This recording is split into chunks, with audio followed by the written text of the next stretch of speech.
नमस्ते साथीहरू, मैले चाहिँ आज सजियनको रेसिपी ल्याएको छु। यसमा चाहिने सामग्रीहरू अघि नै मैले रेडी पारिसकेको छु।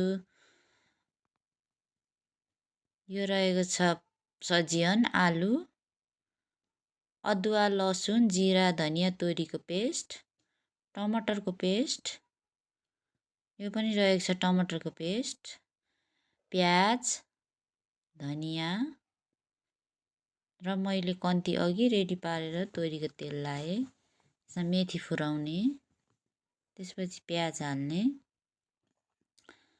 र त्यसपछि चलाउने र मैले आलु हाल्दिएँ। यसमा लाउने बेसर, स्वाद अनुसार नुन, एकछिन फ्राई गर्ने, सजियन पनि हाल्दिएँ। यसलाई पनि भुट्ने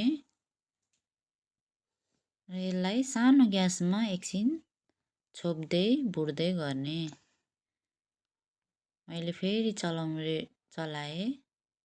यसमा पेस्ट हालेँ अदुवा लसुनको।